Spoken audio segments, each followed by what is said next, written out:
Welcome, everybody, to Godzilla Wins. I'm John Frederick, your host, sitting in for Mitch Rogers again. Great to have you with us. Al Green at the controls. I'm live at Colonial Downs Racetrack in New Kent, Virginia, where we've been here since opening day on Thursday. I'm up big, so that's good. But got my picks coming on, and Godzilla Wins a little bit later on today. Took Friday off, didn't see anything I liked. And I want to introduce our panel here because they're all live, or they're all with us, and they're all on Godzilla Wins. The old ball coach, now retired Vince Mayoko, soon to be coaching in, can I let this out of the bag? Soon to be coaching in the Arabian League in Dubai, where they take the relief pitchers in on camels. I can't wait for that. I told Joe about it. Might be an option for him to go in a camel if you'll have him. Also with us, Logan Paul, senior writer, trimmed his beard. So that means he doesn't have to be scratching it every 15 seconds. He's trimmed his beard today. Senior writer for West Virginia Sports Nation. Also, Brendan Statler, part of the WV The Torch team, both writer and sales representative there, doing an excellent job. And of course, we're back with the one and only Chris Saxman. Can't have a show without Saxman. Saxman, no, not a good show anyway. Well, not a good show without the Saxman, so it's good. I have no idea how this internet is going to hold up and how my lighting is, so you guys are going to have to carry this show, but it's great to have you all with us. This show brought to you by WV Sports Nation, the number one sports and information network for West Virginia athletics. It doesn't matter what it is: baseball, football, basketball, women's basketball, volleyball, wrestling, soccer, women's soccer, rifle, rowing, you name it, canoeing. I think they got that too. Everything is there on WV Sports Nation. Now, what you want to do is you want to go to WVSportsNation.com, WVSportsNation.com. You also want to download our app. That's so easy to do. You can go to Apple Play, you can go to the App Store, or we can go to Google Play. Just put in WV Sports Nation. Do it now. WV Sports Nation. Sign up for it. Sign up for the alerts, and they all come right to your phone, and you are good to go, and you're going to love WV Sports Nation. Most of our writers are here. Logan Powell, Brandon Statler, and I'm live at Colonial Downs. By the way, guys, I hope Saxman, did I include you on our company outing here at Colonial Downs? Did I include you in that email? No, it's not part of our contract, and we'll do that when we renegotiate. I can't believe I left you. I think I'm almost sure I put you in that email. I put Vince in it, didn't I, Vince? Yes, I got it. Oh, you got it in California. That's so great. Are you on your way? Are you on your way? I'm like 45 minutes away. He doesn't even call. I think I put you in. You got like 7 emails, Saxman, so I'm not sure which one I put you up. I only have one, John. You can't figure out which one it is. Well, which one? I have to ask you which is, and get the old ones off because I've sent it to an email that doesn't exist. But it's good to have everybody here. And we're going to start right off with, well, the number one thing on everybody's mind, doesn't matter where you're from, everybody wants to talk about FIFA, soccer, everything that's going on. And we'll roll right here with Saxman. Give us an update, give us your thoughts, and then we'll go around the horn. Chris Saxman. What is so encouraging, I don't do politics, but I did a U.S. Senate candidate forum yesterday.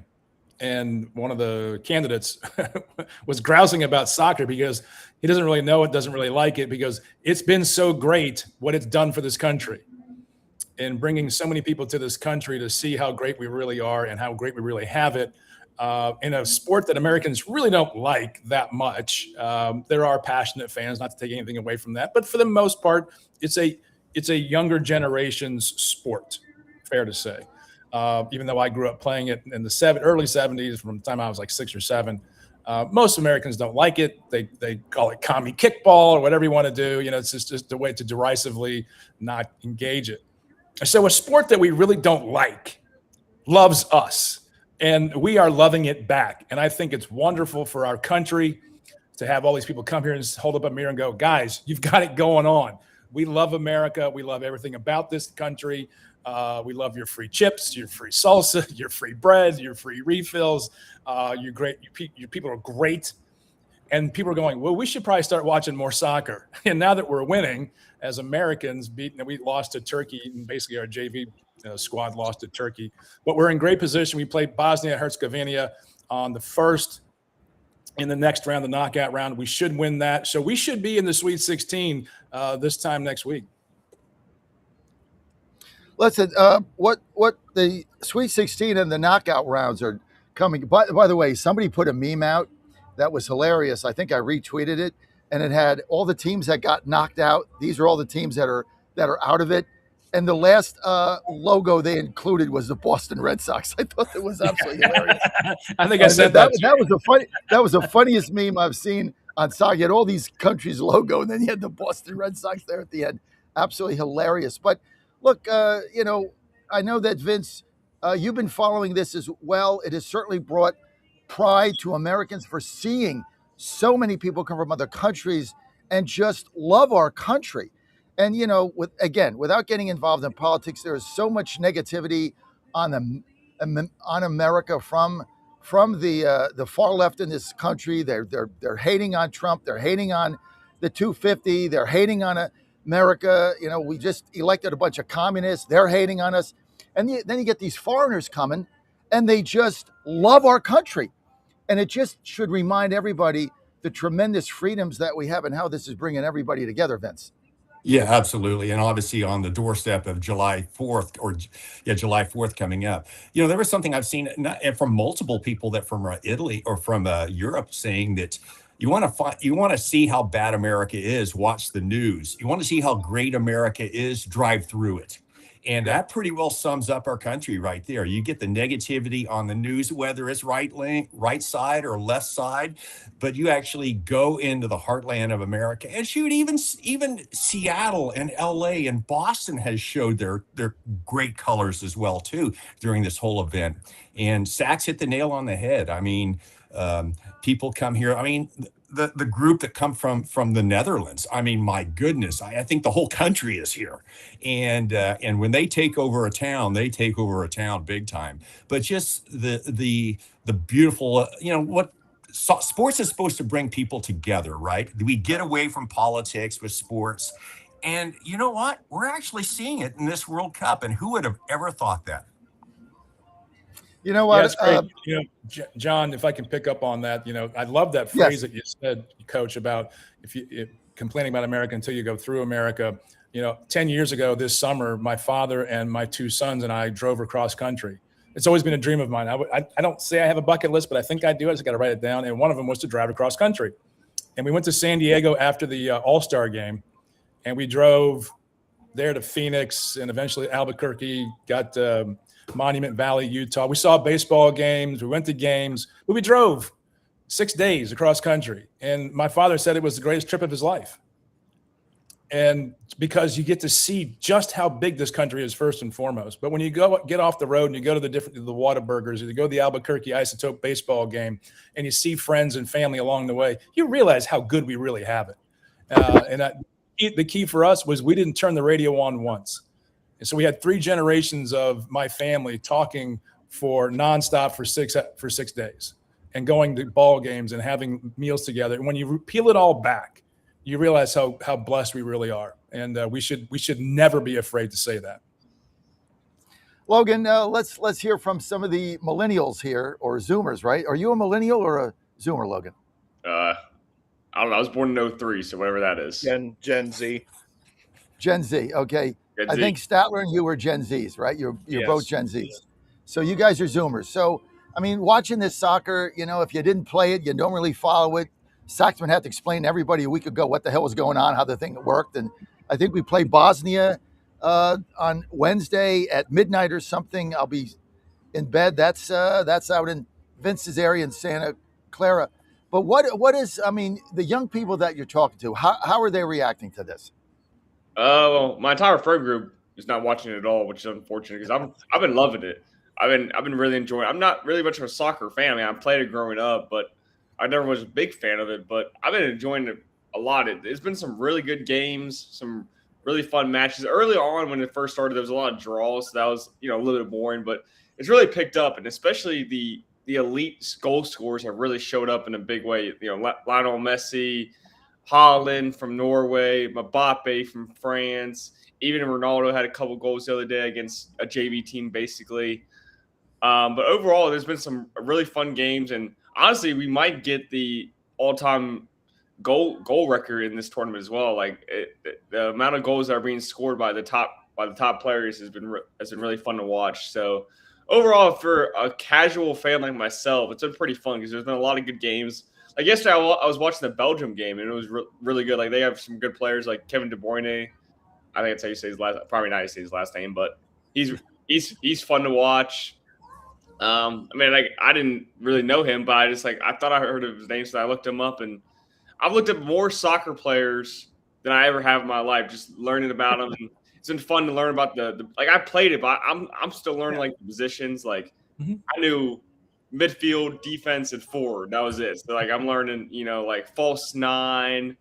I'm learning center mid, attacking mid, defensive mid. Just learning about the game, and I still don't understand why you can do a handball, but if it's an accident, you're good to go. Like yesterday, there was a handball in the penalty box, and they just let it happen because it was an accident. That doesn't make any sense. But overall, it's been pretty fun. I mean, it's cool seeing all the different fan bases and seeing how they interact, and especially like them going to these different games, like the Boston Red Sox game and all these different sporting events. So it's been cool. I mean, there's some passionate fan bases for sure. So, I mean, United States has been great. There's been a lot of fans there. Overall, I mean, I'm surprised with how the U.S. is playing. I think this is their best team they've fielded in years. 4 years ago, it was a joke. They're a terrible team. I mean, it was evident. I mean, in the game against Turkey the other day, our goalkeeper, I think his name is Matt Turner, terrible, and he was our starting goalkeeper 4 years ago in the World Cup. So you can that right there is evident in how much we've gotten better. I mean, is it going to help? Is it going to help soccer in this country? I mean, like, I think is it so. like? I mean, Statler doesn't follow it. I mean, Statler, have you even seen a game? Have you even like, as you're flipping the channels, like one comes on, or kind of when you're flipping the channels at night, you can't sleep, and you're just flipping them in a hotel, and you see a documentary on like spider reproduction, and you watch it, kind of a thing. I can't say I've ever seen that documentary, but okay. No, I have not watched I have not watched an entire game yet. The most I've seen of the World Cup has been like highlights on ESPN. But I don't watch soccer, but I have a general understanding of soccer and the positions because I played 1 year in high school. Just the 1 year I was a basketball player, so 1 year was enough for me with soccer. But to me, it seems like one of those sports that would be more entertaining to actually see in person than TV, just my opinion. But I will say what I've seen of, just the fans coming together, the foreign fans, you see the video, you can't scroll on TikTok for 2 minutes without seeing it. All the foreigners coming here and saying, basically, we owe America an apology for thinking that we were this evil nation. And we come here and we see how great it is. So I think it's kind of neat in a way, although I'm not a soccer fan. Seeing all the fans from foreign countries come here and embrace the American culture and just really, I mean, some of these people say they don't want to leave. They want to stay because we have it so great here, and they love the atmosphere, they love the people. They talk about how friendly the people are. So, I think it's kind of cool that we're having this come together moment, over a game like soccer that, is maybe not so popular here in the United States. It may continue to grow with this. I mean, it helps that Team USA is winning, but, I think it's kind of cool the come together moments that we've been having over soccer, having the World Cup here. It's pretty neat to see. All right, John. Well, now, yeah. Yeah, I forget one of your other shows that you have after you come off the air at 10 o'clock in the morning. But help me out. The guy after I come off is Michael Patrick Leahy. Michael Patrick Leahy. He's talking the other day. I was listening, and they think, what would be a great idea is for the U.S. to host a tournament every 4 years. It obviously doesn't conflict with the World Cup, and maybe make it, a 16-team tournament. But to do it every 4 years and really bring it, because you see what it's doing from a revenue standpoint, from a PR standpoint. I mean, it would be a great thing for the United States to really contemplate about doing something like that in the future, if it can be done at all. Well, I think that's a great idea. I wonder if the United States did this because it was around the 250. Oh yeah, that was part of our pitch. so. This is part of our pitch when we got awarded the cup, and the amount of money that they're making off this tournament, because A, they've expanded it, B, they've come to America, and C, people are just enjoying the heck out of themselves or spending money hand over fist because it's so damn good.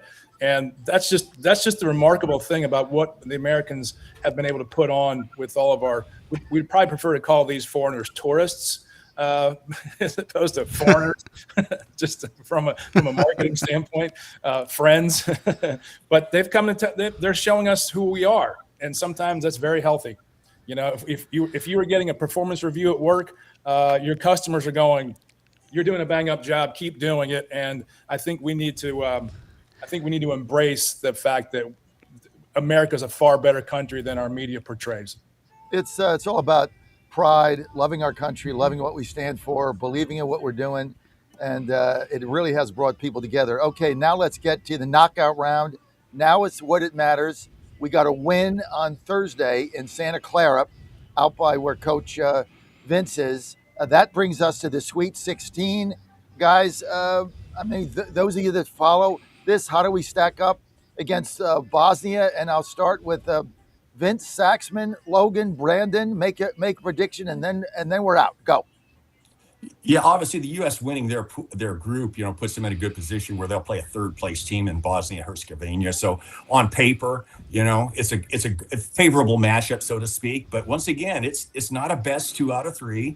It's not a 7-game series. It's one shot, and we all know that when you're if you're just off your game a little, you bring your B game and the other team brings their A game, you're packing your bags and you're going home. Yeah. So that's the beauty of this is It's one and done now. It's not group play.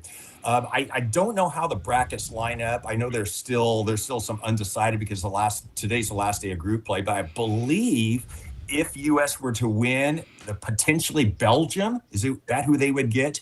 Yep. And Belgium's legit. I mean, they're legit. They've been very good over the last probably 3 or 4 World Cups. They're more of a veteran team as opposed to the United States. The one thing that really drives me about the United States team is, you go back 4 or 5 World Cups, the U.S.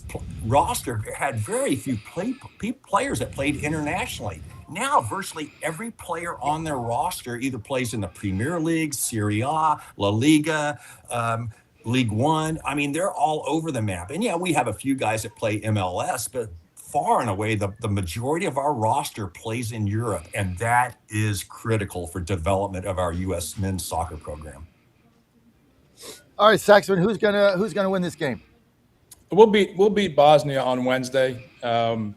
If we don't, it's a great loss. The problem is one of the downsides is America doesn't go very far in this one. Most Americans won't really feel it. But the potential here is we should beat Bosnia. We should get to the Sweet 16. We don't call it that. It's the next round. Belgium is ranked 10th in the country, 10th in the world rather. Our rankings have come up from 17 to 15. So Belgium is an entirely winnable game.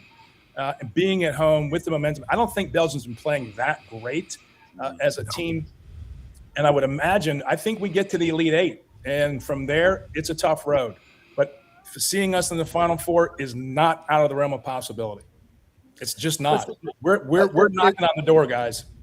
We don't call it the Sweet 16, but that's what it is. And then you win that, then you get to the Elite 8. That's what Americans understand. That's why we kind of put it in those, because we all get what that means.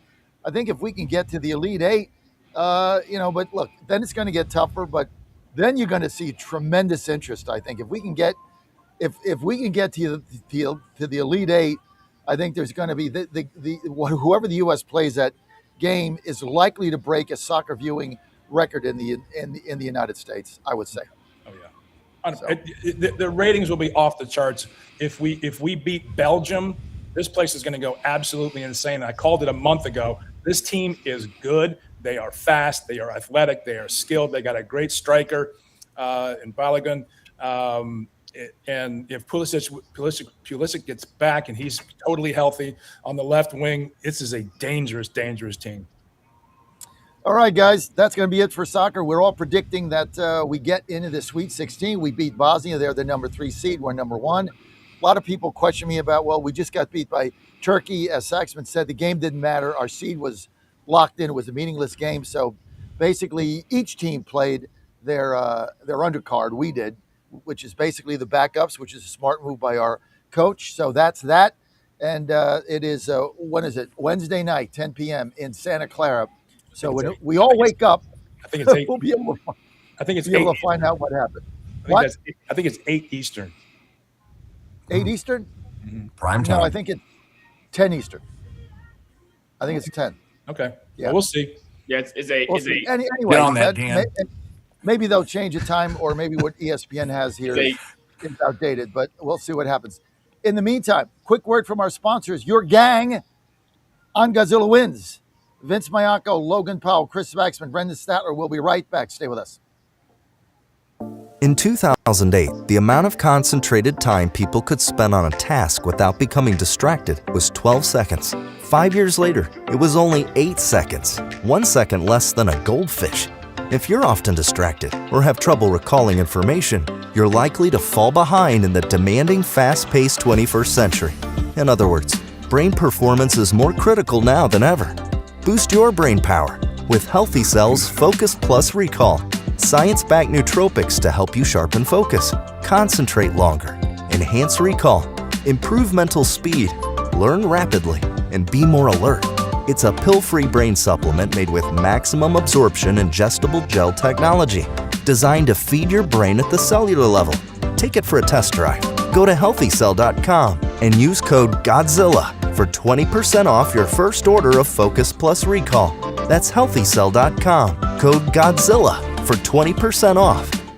And they're off. This summer, the Thunder returns to Colonial Downs Racetrack. Live thoroughbred racing June 25th through September 7th. Feel the excitement. Hear the roar of the crowd. Experience Virginia's premier horse racing destination every Thursday through Sunday all summer long. Bring the whole family for Family Fun Sundays, packed with activities for all ages. Parking? Free. General admission? Free. Memories? Priceless. Make Colonial Downs Racetrack your new summer fun time tradition. Get tickets and race day info now at colonialdowns.com.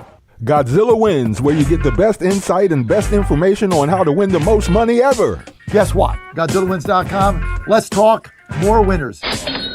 You heard the man. The all-new GodzillaWins.com is all about winners, with fresh daily picks by J-Fred and your favorite players from the Godzilla Wins team. Get your hot takes from the show, then click the website for the dough. GodzillaWins.com. GodzillaWins.com. Let's talk more winners. Let's get back to the show that's all about winning dough. Godzilla Wins. Let's talk more winners. I love that mantra, guys. I actually came up with it.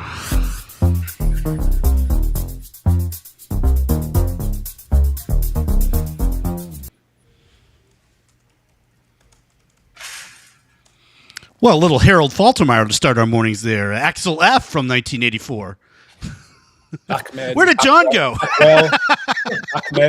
Did John need to bet on a horse? Yeah, John left as soon as the last I think he's seeing a man about a horse. Left right at the end of the break. Well, he said he couldn't see the ads running for some reason. His connection must not be too good out there. So, Vince, how was your vacation, man? It was good. So, game 2, U.S.-Australia. I'm watching U.S. versus Australia in an Irish pub in Rome. Wow. You can't get any what more was the rooting breakdown there? Non-interest other than our table. Everybody else was drinking their vino and having some late night. There's a surprising amount of Irish pubs everywhere. Isn't that amazing? I was like, an Irish pub in Rome? Oh yeah, there's plenty of Irish pubs in Rome. Plenty of How many Guinnesses did you have? You know what? I did not have one Guinness. I had kind of a local brew, a local amber brew that is brewed there in Rome. But had a great time. When we arranged this trip over a year ago, I'm going, dang, I'm going to be in Italy during the World Cup. You can't. I mean, thinking that Italy's an automatic, right? And all of a sudden, 3 straight World Cups, and Italy's not even a part of it. It just doesn't seem right. Yeah, they're ranked in the top 10. It's crazy. Yeah. It's crazy. Yeah. But in fact, I think, correct me if I'm wrong, I think Bosnia-Herzegovina eliminated them. Yeah, the thing, and that's what That's what the audience might not know is you don't get in. There's automatic qualifiers like if you're hosting Canada, Mexico, U.S. are getting in because they hosted the Cup and they expanded the field from 32 to 48. But you don't automatically get in because you're ranked high. You have to earn it through group play back in your continents. Mm-hmm. I don't think the United States qualified or would have qualified if we weren't a host country. We didn't. I don't think you played very well. I don't know if I know we automatically qualified. I don't know if we qualified as a result of the CONCACAF play, but we're there. We're doing well. We're ranked 7th, now 15th in the world, and we're coming up. So that's a good thing. But yeah, we're gonna move on. Love the soccer talk, but we can't do this for 2 hours. Love the soccer talk. We didn't have a host, so we had to just riff for a while. I understand you guys are doing fine filling in. We got to move on. The biggest scandal in college football history has just hit again with Soulsby, who this is an unbelievable saga, right? So Texas Tech, they get the ruling. He's going to make what? They were paying him $5 million or something. They threw out the NCAA rules. They threw everything out, right? On Scoresby, just threw it out. Have him coming back. Gambling. NCAA has no power. Doesn't matter. Things got so bad that nobody was going to play them. Everybody was going to take a 1-0 forfeit. The whole Big 12 voted not to play them. So he did the right thing and he got out under his own volition, probably under a lot of pressure. And he said, I'm going to go in the NFL supplemental draft. Then the NFL doesn't want him either, so they cancel the supplemental draft. So there's no draft. And they avoided the lawsuit because he would have sued if nobody picked him. They would have sued for collusion and all that stuff. They just canceled the draft. So you'll have to wait till you go in the next time. And so it was a brilliant move. I rarely do I like what the NFL does, but that was a brilliant move.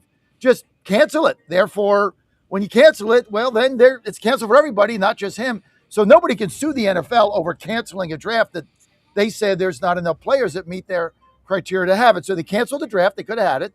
Now, what does he do? Can't go to the draft, can't go to college football.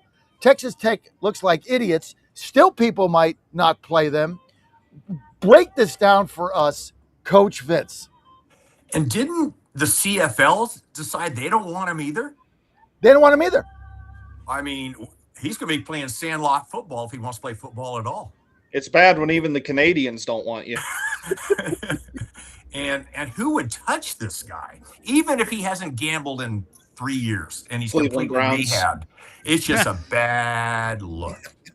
I mean, he would have to do some serious adjustments to his PR campaign in order for anybody to give him a shot at this point in time. But yeah, you hit the nail on the head, John. It makes Texas Tech look like a bunch of outlaws. It really does. I mean, when you got, other teams in the Big 12 that you might kind of like questionable character historically, right? And they're calling Texas Tech out saying, no, that even at our standards, that's way below. So good for the Big 12, good for the NFL, and I guess good for the CFL as well too. Unbelievable. He's going to have to get a quarterbacks coach and just train privately. Yeah. Yeah. Where does he go from here? I mean, first of all, a lot of people saying he's not that great anyway. But I mean, he had some pretty lackluster games last year. Yeah. I mean, 2 years ago for Cincinnati. You just can't have this gambling thing is bad news, man. And I think it was Saxman called this 3 years ago, right? It was Saxman who called it right here in Godzilla Wins. He said 2-3 years from now, this thing is going to turn into the biggest disaster for college and pro football and pro athletes. And now we got all these indictments going on. We don't even got the basketball one with the basketball coach there. You've got this one with Texas Tech. You got the relief pitchers for Cleveland. We don't even know how deep this thing is. And then we have all these college players. Remember with the mid-majors saying, hey, I'm going to make money gambling because I didn't get enough money NIL. I got screwed, so I'm just going to make money gambling. I mean, it's destroying everything. And I don't know that there's a way now to put the genie back in a bottle. Anybody jump in? Yeah. Well, go ahead, Sax. Thank you, John. First of all, I didn't see this. This is obvious. This is like a speed bump in the middle of the road, and you're flying down the road going, "Oh, this won't hurt," until you hit it and you go, "Damn it! I didn't think that was going to hurt," and it did. And this is entirely predictable. I don't see how people didn't see this coming. You can't put this much money in the NIL platform, pay kids millions of dollars, and have their competitors not figure out a way to make money in the social circuits. It's completely predictable. Someone's going to get, you expand gambling the way they have, it's going to create more problems, especially if they start putting these casinos in their phones. It's going to get even worse, far more pervasive. I mean, it's everywhere. And this really was brought to me like 20 years ago. I used to deliver 5-gallon water for the UVA football team, basketball teams, and whatnot. And I got to be friends with guys in the training room because that's who I worked with. And I'd be in the training room. Hey, how's so-and-so doing? Because I can't tell you. I was like, why can't you tell me how he's doing? Because he says, really? And I'm like, no, why? He goes, gambling. I'm like, I don't gamble. He's like, I don't care. I can't tell anybody that. It's like, you can't say anything to anyone about physical injuries because people are making bets on these things. It's too pervasive. And now we have Twitter. Exactly. Oh God. And the amount of legal liability and regulatory compliance that would come crashing down on all these universities and all these programs is mind-boggling if you don't do something about this. You know what's going to be interesting? Sorsby's lawyer is now suing, of course, the NFL, looking for a ruling by the NFLPA, which is the NFL Players Association, looking for a favorable ruling to let this guy in. That's going to be a problem, John. Point. That's going to be a problem. NFLPA has got to make a decision here. Well, but he's not an NFL player yet. So if they make a favorable ruling for Sorsby, they're potentially casting somebody else out of a team who already is in the NFL, who is part of the players union. So the players union's between a rock and a hard place. They can't really rule on this in favor of Sorsby. He has no standing. He's not a member of the Players Association. He's not a member. And you can't just apply to the NFL and not be. I could apply to the NFL today and not get drafted. Does that mean I get to sue him? No, it's an asinine. Look, hey kid, take your $5 million, put it in some index funds, go pound sand, go make your money in some competitive fields. If anyone would hire you, I can't imagine a competitive sport in the world that would hire this guy, because you sully the game. You can't be trusted on the field. It's another scandal waiting to happen. If he did it before, he's going to do it again. Everything he does on the field will be always questioned. Yes. Every snap, every decision, every play. Sorry, you gambled and lost. Do you think this kid will ever play in the NFL, guys? No, and I don't care. I don't know about play, but I think he will. Somebody will draft him. No. I mean, as Brendan said, the Browns will draft him. This has Cleveland Browns written all over it, guys. It does. I think he will, just because he's of his talent. I mean, at the end of the day, he's a talented quarterback. At one I point, think they'll invite him to their mini camp tryout, right? But he will fit right in with the Browns. He's going to have to go on a PR campaign where he's going to go around the country speaking to every group that will take him about the evils of gambling and what he had to do to overcome his addiction. Yeah. And he has to become the poster child of this. That's the only exactly way to do that. But would the NFL allow it? Would the NFL allow it as much money as they have invested in all these gambling platforms? This is why baseball banned it. This is why you can't do it. They said this ruins the game because people do bet on it. You can't do that to the game. Yeah, Sorsby needs to do that on his own time and his own money. He needs to go around the country, Let's get to Texas Tech, okay?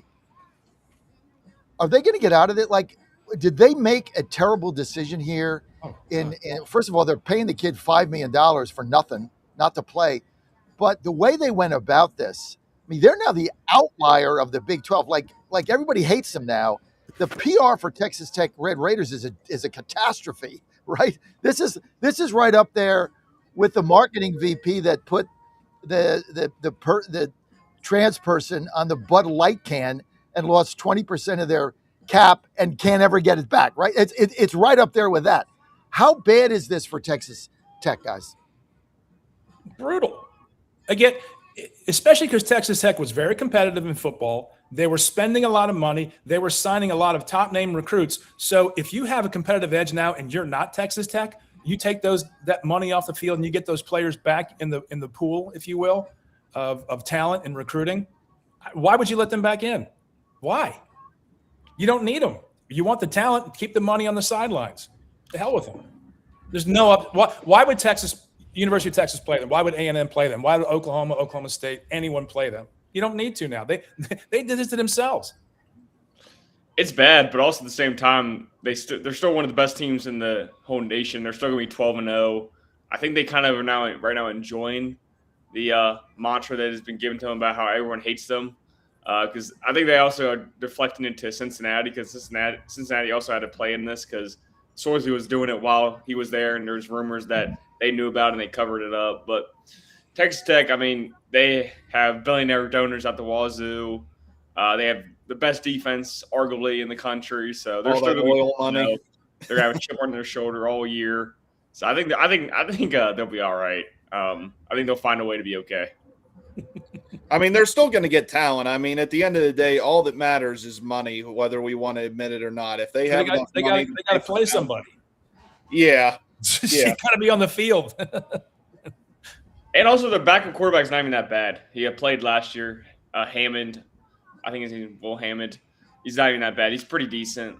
He's obviously not Brandon Sorsby, but he's decent. So he'll do enough to keep them from winning. He's not going to lose them ball games because how good their defense is. That's what's going to win them the games. They'll be okay.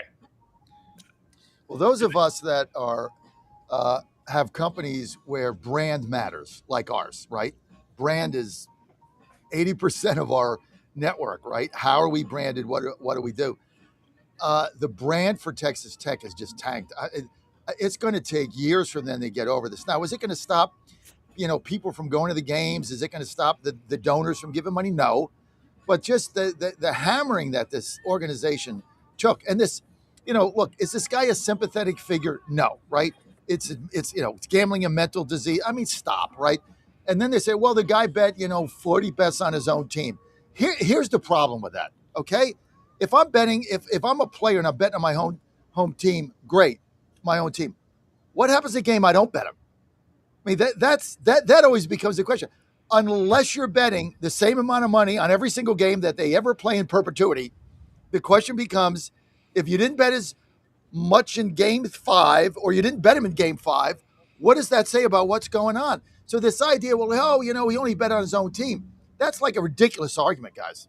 That was what you said about the Pete Rose situation too, that was the problem there. Yeah. Yeah, I mean, he bet different amounts. It's like Texas Tech. He bet different amounts, and sometimes he didn't bet on his team. So what does that tell you? I mean, you can't do this. You can't do it, man. You got to throw this guy out. But what does this do for the NCAA now? Well, Texas Tech, NCAA has to come down on Texas Tech. Otherwise you're sanctioning this, and it's okay, wink and a nod. Did they put him on 1-year probation? I don't know what this does to the program, because the rest of the NCAA teams have to inoculate themselves from this, because they have to be able to take the field credibly, and they have to come down on this. Look what happened to SMU back in the day. They got the death penalty, right? It was called the death penalty because they were going down this road. Here's the thing, though, Sachs, is I think Texas Tech during this whole recruiting process could say, whether it's true or not, we knew nothing about this. And we can all say, yeah, you did. But they could say that. But what about Cincinnati and Indiana? They're players in this as well, too, aren't they? Yeah, no, this is bad. This is a growing cancer. And this is not an early detection. Okay, they found a mass in the body of the NCAA, and they have to do something that they have not thought they would ever have to do, and it was entirely predictable. This is like saying, "Oh, you smoked for 80 years? You got lung cancer." Didn't see that one coming. This is what happens when you bring this into your organization and you're all profiting off it, and all the kids are doing it on the side. It's eventually going to come in. and they're going to have to do some form of surgery and chemotherapy and radiation to get this out. And it's going to be ugly, and it should be. And they should come down hard on Texas Tech. And if they're culpable, Cincinnati and Indiana too. And I don't give two toenails if they're all athletic departments that they have closed. I don't care.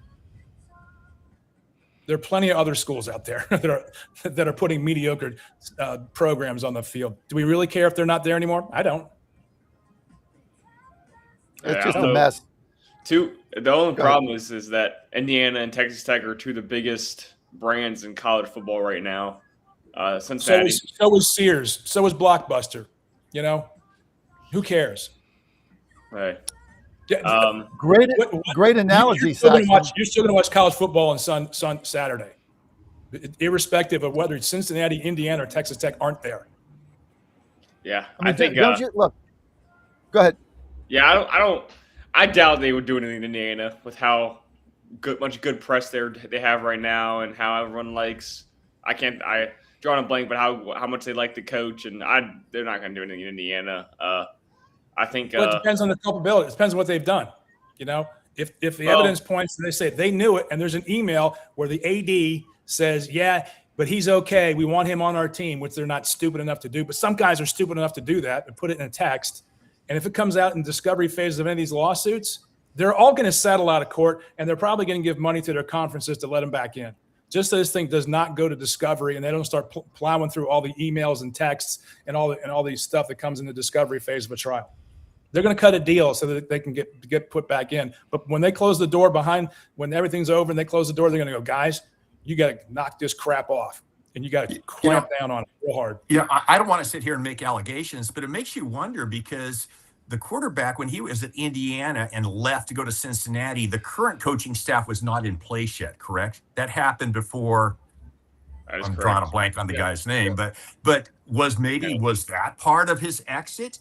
Is the new staff comes in and says, hey, we've heard some things about you. Maybe you should probably enter the portal and go somewhere else. And if that occurred without that's almost as guilty as Texas Tech. Well, look what happened to University of Michigan basketball coach. Just won the national title, and all of a sudden he's going to the NBA, and there's rumors that something happened in their program. Now, I don't know. Unsubstantiated as far as I'm concerned. I have done no background research on this. But all of a sudden that pops up like he's getting away from an investigation a la Harbaugh. I mean, this is the problem in college sports. Yeah, that's crazy. He definitely dipped pretty quickly. But for Dusty May, he dipped pretty quickly. I mean, you never really know what's going on behind closed doors with these big programs. Whenever you have so much money coming in, and you have to have successful seasons year in and year out, and no matter what, Michigan, they won the championship, and then the very next day you have to move on and try and get the next five-star transfer from some random country or from wherever. So there's no time to slow down, and you're bound to make mistakes at some point, and it's a lot. You have to hide them and keep moving, and hopefully it never comes to light. But for Indiana and for Cincinnati, they could be caught in the crossfires here because I really do think Cincinnati had to known about it. He was on the team for, I think, 2 or 3 years. He was their star quarterback. For Indiana, I don't think so because he was just another quarterback on the depth chart. But for Cincinnati, he was the main guy. He was their guy. And this is just now happening, and he was just on Cincinnati. So I do think if something's going to happen at Tech, I think that Cincinnati might be caught in the crossfires here, which would be unfortunate for them, but at the same time, you're telling me you didn't know that your star quarterback was. Of course they knew. Of course they knew. They all knew. Look, you know what? This is one thing this has done. I never thought you could accomplish this, but it's actually made us want the NCAA to succeed. Right? I mean, everybody hates the NCAA. All the decisions they make pisses everybody off. They're a feckless organization. They do nothing. And right now we're all saying, well, we want our old NCAA back because at least the old NCAA, you had to follow some semblance of rules, even though people cheated and broke it, whatever. But this has brought us all together. We want the NCAA back. They made one good ruling, I think was earlier in the week, where they finally, like D2 and D3 did, they finally went in D1 athletics to 5-year blanket eligibility. Love So that. there's no red shirts. There's no I sat the year out. I played X games. You feign an injury. All that stuff is gone. You get a doctor to, sign off on something and it's not real. Any parent that has been in this like I have understands what goes on here. So you have 5-year eligibility, which I think is great, which means you have 1 year where whatever happens, that's it. Now, if you get hurt for 2 years, too bad. 3, too bad. Or if you don't play as a freshman, you have 5-year eligibility. It's the same for everybody across the board. I think that was a great ruling.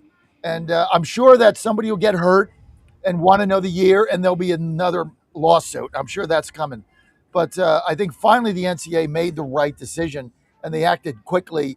D2 did it last fall, I think, and it was the way to go. Anybody want to comment on that? Yeah, Vince? I will. I think, being obviously now a former junior college coach, it really is going to affect how the junior colleges think things out. Because initially, I'll redshirt 5 to 10 players every year. And now looking at the long-term eligibility of a college athlete, it's like if you're a JUCO coach, it's like if you redshirt a kid, you're almost doing the kid a disservice because that's basically 1 year he's going to lose. So JC coaches have to look at it from a different angle as well too. And my wife was actually asking me the other day, she said, "Aren't you glad you kind of got out now?" And yeah, because when you bring in 45 kids in a fall baseball program and you've only got 30 uniforms for them in the springtime, and they're good kids and they work hard, yeah, you want to keep them around. And the best way to keep them around is let them redshirt, get physically stronger, academically get things in place. But the downside now is they're going to lose a year's eligibility as opposed to the old rules. So I'm kind of caught in between on that. And hopefully maybe the NC2A will kind of give some, who knows? I'm just wishful thinking here. Maybe they'll Vince, create something for the JUCOs. Vince, are they now counting a JUCO year as a year of college eligibility towards To the my 5? knowledge, they are. Once you turn 19, either 19 years of age or you become a college student, your clock begins right then and there. Whether it's junior college or not. To my knowledge, whether it's junior college or a 4-year university. Yeah, because I guess if they didn't do that, you could have 7 years of college eligibility, right. And you could be playing at 25 years old, right? Which sure, and then you're back to the they're same issue as you were before. Yeah. You'd fit in at BYU.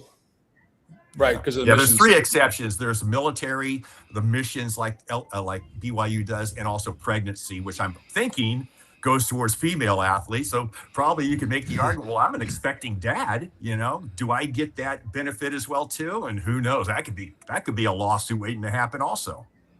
Well, I hope they'll do it on age and not whether you enroll in a full-time Division I school, because JUCOs could play a really important role in bridging the gap between high school and college and get kids in the programs a little bit earlier, like take their senior year and just go to college and have a dual enrollment situation where they're getting college credits. Because if you're going to JUCO and you're thinking about doing that, that should be an opportunity, not a penalty, to get them into a system so you're not penalized from progressing in the game, especially for baseball players, football players. They mature differently. But the year from 17 to 18 for a man it's very different than 16 to 17. And to give the kid another place to go to get their education, to transition them into a higher level of performance and full-time activity on a college campus might be something the NCAA should take a look at as an opportunity. Yeah, I'll give you a really quick example. We have a kid here in Bakersfield that if he stays his senior year, he will be 19 years of age his senior year. So since this ruling has started, rumors have started developing, he's up the ante. He's going to graduate next year after his junior year. So he can go straight he signed a letter of intent or a verbal commitment to South Carolina. And so he will be actually entering South Carolina 18 years of age as opposed to 19, so his clock won't start as early. Yeah, I hope they iron that out, because I graduated high school at 17. And I put on 35 pounds my freshman year. I mean, it's a completely different frame when what the male body can do. That first year out, when you start lifting weights and get into a serious program, I think there's an opportunity here to really help a lot of kids do college better with a lower risk profile at a JUCO school where they get better equipment, better coaching, better facilities in a less intense environment, and let the kids really grow. And that could be is the consensus here that at least 1 year of JUCO should not count towards the 5-year eligibility? Is that kind of the consensus here? I would start at 19, just do it the age and do 5 years. That's what it is. Yeah, the clock starts at 19, or when you start high school or college, and then you get 5 years, no matter whichever one starts first. And I think it's. But then you're looking at 6, because most kids graduate from high school at 18. Then you still have 5 years. Then you end at 23. It's 5 years no matter what, which is why it's that's what I think it should be. 5 years no matter what. Airplane going on top of me, guys. Sorry. By the Colonial Downs here, they're flying on top of me. But was it a private jet or some kind of fly? I don't know what the hell that was. That thing was pretty low. It's the closest airport is 20 miles away. I could go wave to the pilot. I don't know where the hell that was going. Right? Racetrack that way, right? Airport that way. You got Richmond. But one thing that I've seen, and this is why I really like the 5-year eligibility. The worst thing that happened to Joe is he got hurt, right? And he couldn't pitch for the year. Best thing that ever happened is he got hurt, because I've seen his physical development. When did he get hurt, Vince? February. Mm-hmm. March, April, May, June, July, 4 months. No pitching, all weights, all rehab, all development. Maryland, smart people, wouldn't let him pitch in this summer. No way. Rehab, stay at campus, got to show up every day, 6 days a week rehab. The difference in his physicality has been shocking. Like, he comes in now and it's like, the hell's that? So just not pitching and taking that extra year and doing nothing but rehab and work out. Mm-hmm. And of course, they have a very regimented plan every day. I've seen the physical development in him just because he's not pitching in the summer, and they focused on the strength aspects. And he's a big, strong kid, but they focused on that. So I think the 5-year eligibility is going to make a difference in a lot of players. Yeah, I think you'll start seeing more schools if JUCOs can't do it. I think you'll start seeing a lot more private schools do the postgraduate years with college dual enrollment classes to give students and families an opportunity there to bridge into that 19 through 24 age bracket.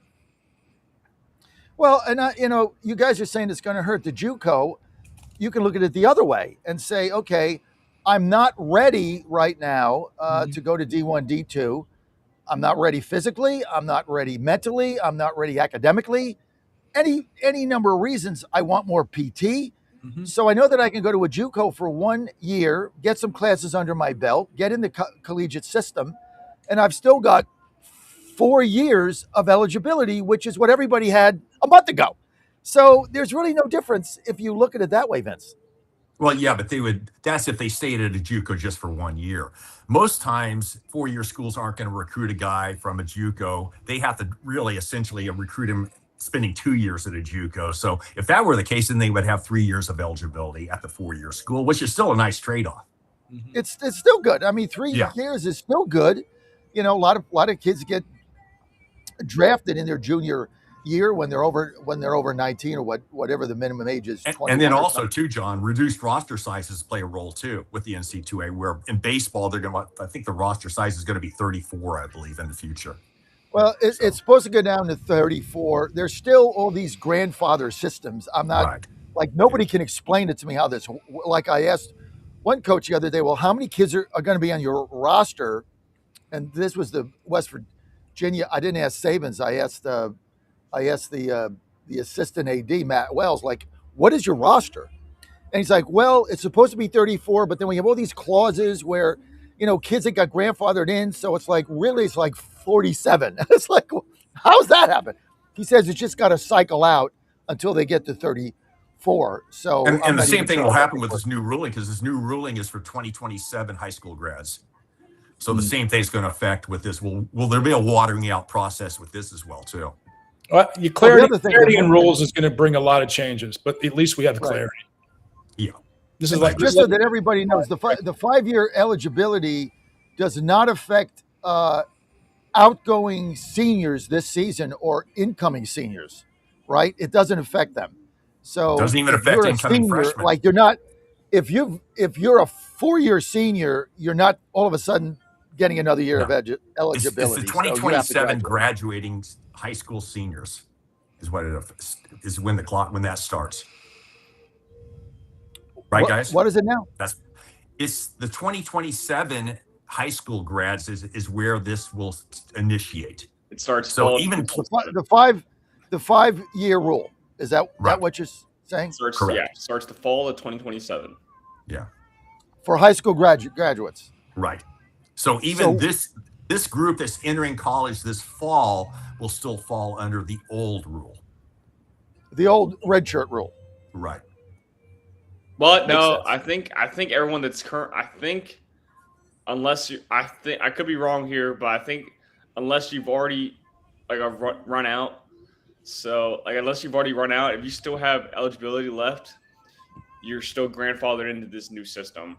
Mm-hmm. I think so. That means that someone for WVU's sake, for example, 4-star freshman Matt Sieg, before he was going to have 4 years, now he's going to have 5 years because he's going to be grandfathered into the new system. I think that's the way I read it. That if your eligibility is exhausted right now, you're done. You're done. If you have another year of eligibility, let's say you're a junior. Now you have you just completed your junior year. You just completed. You now get 2 more years. But if you're a graduating senior, you're gone. Yes. That's the way I understood it. Exactly, yes. So you're just grandfathered into the new system to where, everyone is basically gaining an extra year. And it basically just allows everyone to be on the same time frame and everyone is under the same rules. And because there are so guys, we got to go. We're getting the top of the hour. We got to get out. When we come back, we got a lot more to talk about. We got baseball. We got the College World Series all coming up right here on Godzilla Wins. Stay with us. Don't go away. More action coming, plus our baseball picks. Stay here. Right now, download the new WV Sports Nation app from the Apple Store or Google Play and get the entire Mountaineers sports world in the palm of your hand. Right now, get notified when new stories drop about your favorite Mountaineers teams and athletes. Download the WV Sports Nation app right now. Get updates on next level Mountaineers like Weatherholt and Joe Mazzulla. All that and more right in your pocket right now. Download the new WV Sports Nation app from the Apple Store or Google Play. Download the app right now. The best part about waking up in the morning is a great cup of coffee, and I get this every day with my 1775 coffee. It's rich, it's bold, best tasting coffee I've ever had. Single origin, farmed in Bolivia, 7,000 feet. It's always fresh, roasted daily. This is the best coffee you're ever going to get. Go to 1775coffee.com, 1775coffee.com. Promo code Godzilla, 10% off. It's going to make your day every day.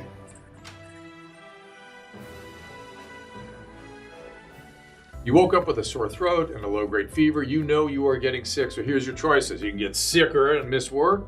Try to see a doctor this week or sit hours in a crowded waiting room at urgent care. I have a smarter option for you. Open your medical emergency kit. Match your symptoms to doctor-recommended prescription in your booklet and take the right meds now and get well faster. This is not a first aid kit. It's like having an urgent care in your home. It includes doctor-prescribed medications to treat over 39 medical issues like respiratory infections, strep throat, pneumonia, UTIs, and more. No waiting to see the doctor and no standing in line at the pharmacy. It's right here. Every home should have at least one medical emergency kit, and here's how to order. Order online fast and save $45. Your kit with prescriptions to treat common and life-saving illnesses is rushed to your door. Visit twc.health/Godzilla. Promo code Godzilla. That's twc.health/Godzilla. Promo code Godzilla. John Frederick. It is the most egregious thing I've seen in a lifetime. President Trump. The whole thing is ridiculous. When politics start getting wild, they want to have every single thing that you don't want. Raise taxes, men and women's sports. They're going to open up their border. Trump hits the speed dial. Thank you for calling in on such short notice. You came first, John. Wake up with the John Frederick Show weekday morning, 6 Eastern, 5 Central on JFMN.TV, the massive J-Fred radio network, and all across the socials. You came first, John. Thank you very much, and you do a great job. John Fredericks, he's America's Godzilla of truth. All week long, he's world-renowned for his proficient proclivity to prophesy the people's political picks with pinpoint precision. Yeah, baby. Then, on the weekends, he gets with the guys that are pretty wise, and Godzilla wins. Godzilla Wins, the sports picking show for winning dough. Money lines, parlays, over-under, the best plays. You choose the game, Godzilla picks the winners. Get expert analysis, exclusive insights, and have a little fun. When the game is on your mind and money's on the line, Godzilla Wins is your guide to picking winners. Godzilla Wins, on the screens of your TV and favorite devices, commanding radio airwaves far and wide. Before you make that play, hear what the Godzilla crew has to say. Presented by WestVirginiaSportsNation.com, it's time for Godzilla Wins, all across the John Fredericks Media Network. Oh yeah. For entertainment purposes only.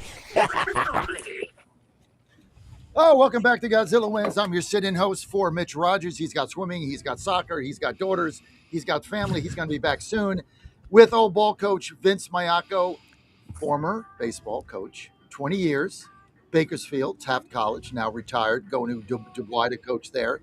Get a little action going. Tammy's going to love Dubois. I've never been there. I heard it's beautiful though. Oh, especially in July. I've been in the Middle East enough. I'm not going back. I've been there enough. I'm like done with that. I've been to Israel. I've been to Tel Aviv, Jerusalem, Doha, but never step foot in Dubai. Certainly not going to KSA.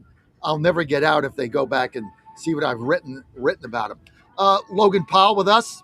Logan, a member of WVSN, West Virginia Sports Nation, one of our key contributors and writers. We're trying to get him to go full time, but he wants to go and teach like his mom, and I respect that. And I hope your mom's all right. Brendan Statler, now he's becoming a veteran. By the way, Brendan, you did a super job at the College World Series in Omaha. Some of your best writing. You did a great job. Also did a great job in sales, so you're wearing two hats. Super job. Brendan Statler, WV The Torch. And your writing was super, Brendan. You did such a great job for us out there. And look who's back. Did Saxman leave? Is Saxman gone? He'll be back. Bummer. He's always a little late to the party in the second half. Stays in the locker room a little too long. Late to the party. Also with us is back by popular demand, Dan Hobgood, my executive morning producer on the John Fredericks Media Network. Dan, it's good to have you back. And Great to be Dan back. was on vacation, but some young driver bashed into his car. Yep. And so he had to come back early and get the insurance thing done and all Yeah. that, right? It was a great hour of vacation. I was on vacation for an hour, and everything was great for that hour. And then I went down to drive some family around on the island down in North Carolina. Ooh, that's not going to happen. So, but yeah, it was wild. I thought it was good to have you back. Yeah. But Long great as you're to be okay, back. and Yes. cars yeah. can always get fixed. That's why you buy. Right. Car is in the insurance. shop right now, so yeah, it's all good. All good. Hope it'll be Of course, better in a while it's in week. the shop, you do have a vehicle, that I do. you can drive. Yes. Thanks to you. Yes. Thanks to Ann and you and Joe. Yeah. I'm the caretaker for Joe's truck right now. So took it through the car wash this morning. Everything. So yeah. So it's all Very nice. good. Looking good. So, I told him you detailed it. He was pretty excited about it. I did. Yeah. I hope you showed him the photos. I think I sent the photos to both Ann and you. Yeah. So yeah. First thing I did was show him the photos. He was kind of excited about it. Being that, it was good that you were at our victory party because everybody got a chance to meet you. So that was fun. And hopefully you'll be at our Colonial Downs event on July. Planning on. I think that sounds amazing. Yeah, I'm super excited. You got to RSVP to Tina Logan if you want to go.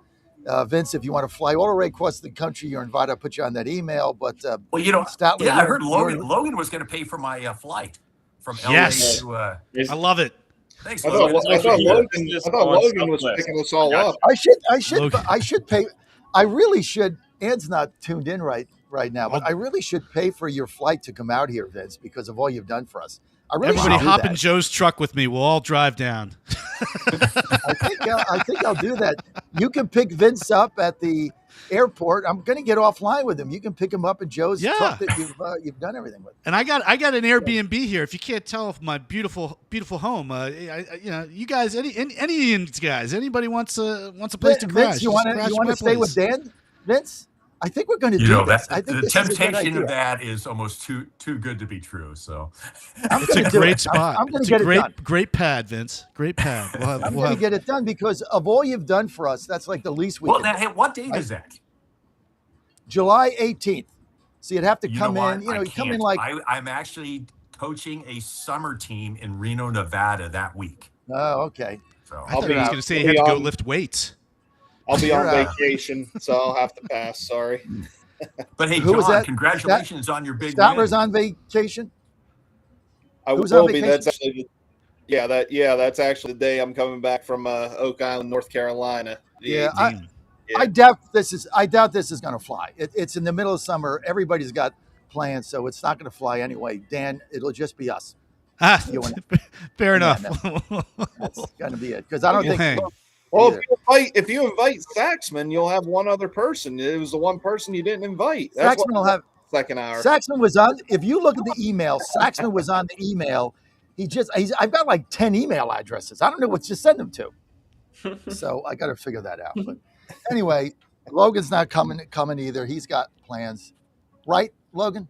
Yeah, I got my So I saw that we had a +1. So I asked my girlfriend about it. I was like, "You want to go to this?" John's invited +1. Blah blah blah. She was like, what do you think we have that day?" I was like, "Do we have something that day?" He was like, "Yeah, my graduation party." I was like, "Oh, well, I guess that settles it." It's not going to happen. Okay. Anyway, we tried. So all we can do is try, right? This and segment brought to you by. All you can do is try. And I said to Ann, it's preliminary. It's a summer, and nobody will be able to make it, but you gotta try. So, anyway, having said that, this segment brought to you by WV Sports Nation. Go to wvsportsnation.com. You get all the writing there. We get 3-4 articles a day up. This thing is rocking and rolling. It dominates West Virginia. If you want to know anything about West Virginia football, baseball, basketball, any sport, whatever, soccer, volleyball, it's all right there on WV Sports Nation. Want to download our app? It's so easy to do. It's so cool. Just on Google Play or on the App Store, all you have to do is put in WV Sports Nation, download our app there, WV Sports Nation. And this segment is brought to you by WVSportsNation.com. And got our senior writers here, Logan Powell and Brendan Statler. Okay, guys, let's transition very quickly. College World Series, Oklahoma, hot. They got hot at the right time, winning everything, scoring runs in bunches. I think they averaged 10 runs a game or something in the tournament. It's an unbelievable run they had. And everybody thought North Carolina's pitching was going to be the difference in this series. I certainly did. They just couldn't compete with those bats in Oklahoma. And Oklahoma started 2 freshmen out of the 3 games, won both of them. It's unbelievable what they've done. Hats off to Oklahoma. And, it gets back to SEC, ACC. A lot of people told me, you know what, the difference between SEC and ACC is a boatload of difference. A lot of people picked Oklahoma for that. I thought North Carolina would win, and 2 of the games they got blown out. So what was your reaction to that, Dan Hobgood? Yeah, I mean, I was down in North Carolina watching some of this stuff. It was shocking because you had 2 teams in the final that, I mean, barely really made it in. I mean, Carolina was 1 out away from getting eliminated by USC on home field, and they get in, and then they have their run to the finals, and unfortunately West Virginia was a casualty of that. But I certainly thought Carolina would win, especially given its sort of College World Series pedigree. It had been several of the last years, and then all of a sudden Oklahoma just, I mean, comes out of nowhere and takes this thing. I guess it just goes to show. I mean, this was what, the 6th or 7th straight year that the SEC has won. Seventh.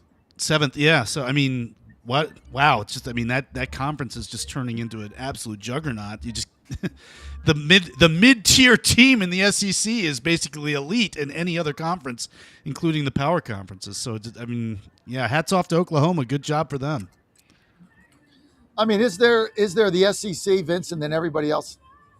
It sure seems that way, doesn't it? I mean, you think about Oklahoma's run, too. I think they reeled off, 9 straight wins in the postseason, counting the regionals, super regionals, and the College World Series. And along the way, they took, I mean, obviously I've been touting UCLA all year, but they took out a Georgia Tech team was that in the supers or was that in the regionals that they eliminated Georgia Tech?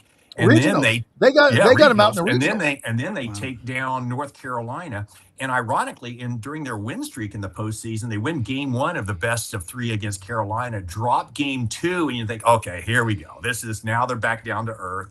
And they just laid a beat down on UNC in game 3 of the College World Series. And total beatdown. It seems like we're seeing a pattern. Mississippi State in recent years where they haven't done well in conference. OU was sub 500 in the SEC, was one and done in the SEC postseason tournament, and then makes this unbelievable 9-game winning streak run in the postseason. And I don't think anybody on this panel had OU winning the College World Series when Selection Monday occurred. No.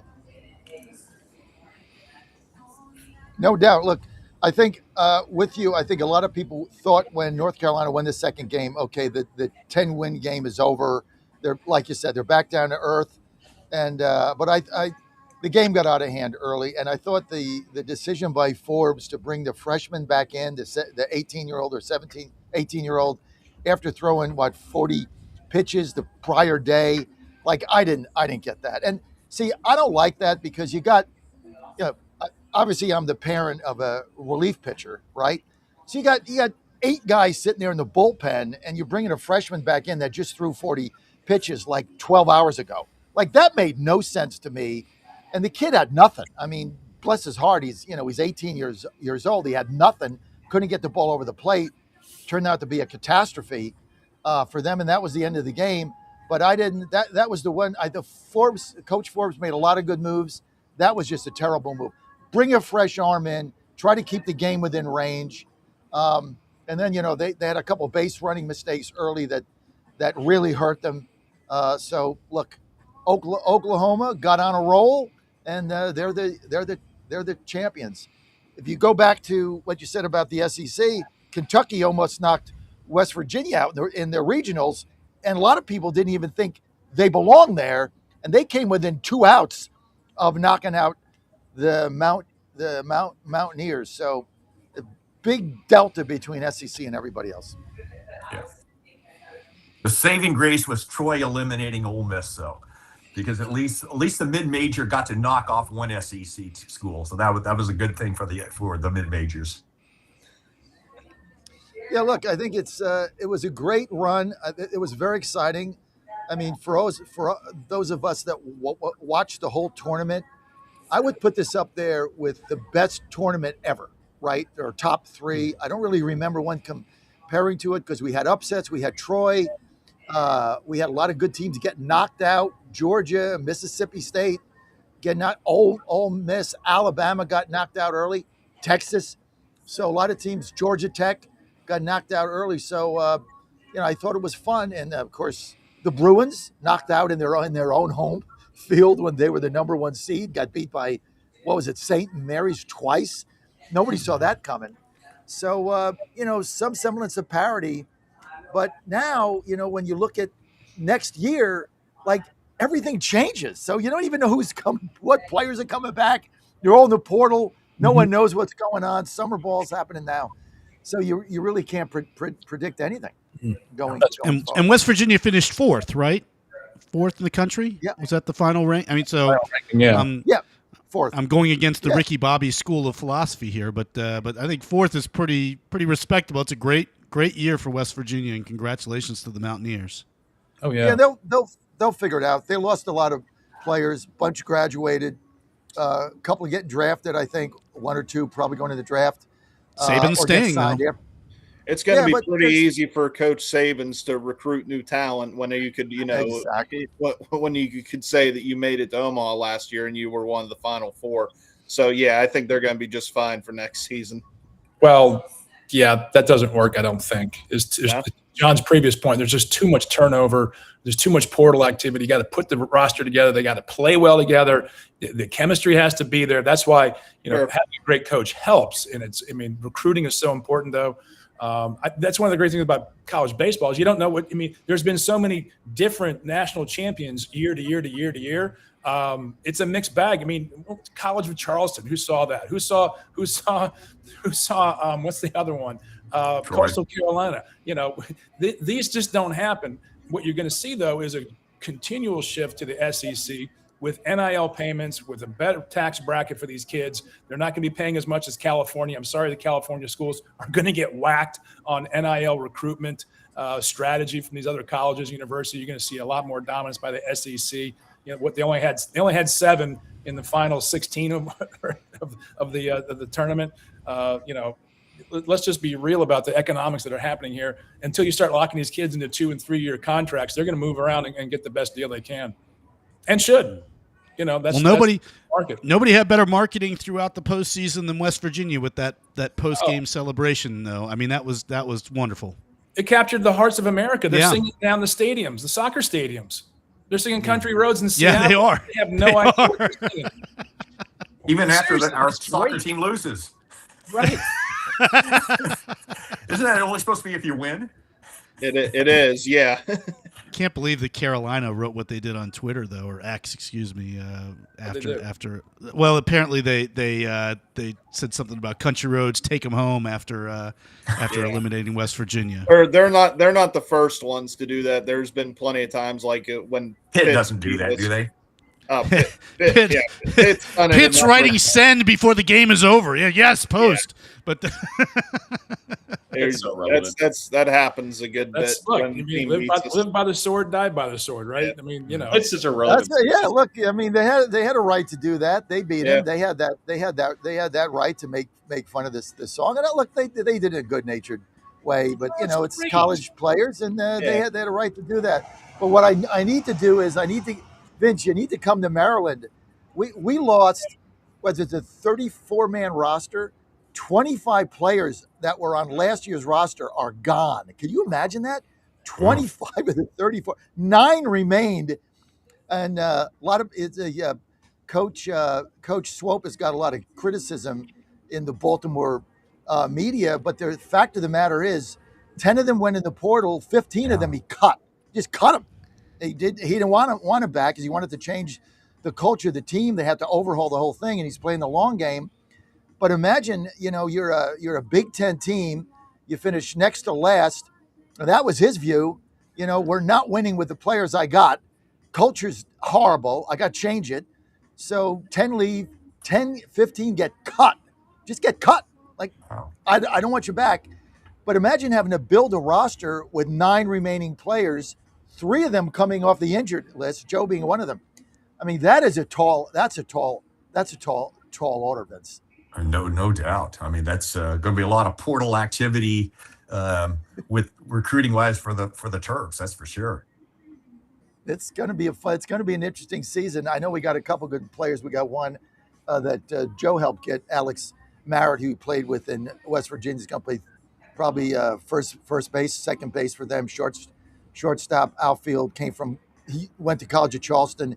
Huge bat. That's a big addition. But what I told Joe is right. You got all new players. You got an opportunity to create the culture from within that you want, which you didn't have, and it's going to be up to the handful of upperclassmen to do that. So we'll see what happens.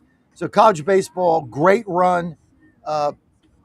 Look, congratulations to the Sooners that got hot at the right time. Okay, let's get to the NBA big trade. Giannis. Did anybody see this coming? And the Miami Heat, they gave away half the team, bunch of draft picks. Anybody want to comment on this blockbuster NBA trade the other day just before the draft?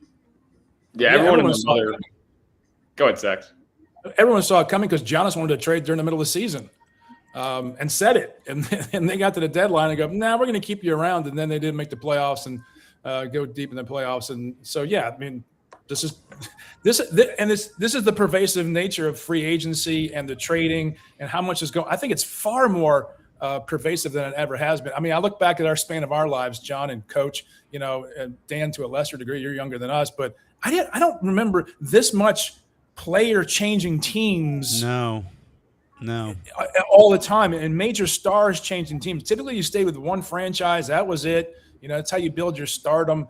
You build your brand. Maybe it's the LeBron factor when he went from Cleveland to Miami. But players can pick and choose where they want to go now because they're the brand. They're the ones who are selling the shoes, not the organization. So this is what they can do. And then they say, "I want to go play for Miami." Okay. How much you see saving and not paying Florida income tax now? Riley at a better franchise, better weather too, right? And a better franchise, better marketing opportunities than southeastern Wisconsin. No disrespect to our friends in the dairy state, but let's be honest, these things matter. We talk about, John, all the time. How do the Milwaukee Brewers do it? I don't know, but they're keeping their enough to be competitive. Well, Giannis. And the Heat are always in the conversation, it seems, more often than not. Yeah. They're always a solid team. Pat Riley, his mantra is get the star, worry about it later. And he's always done that. Yeah. And he got Giannis, who he's entering the end of his prime per se, but he's still one of the top players in the league. He's wanted to leave Milwaukee for past 2 years or so. And it was either Miami or it was Boston. And ultimately it was Miami. I do think that Milwaukee didn't really get a good return. They got Tyler Hero.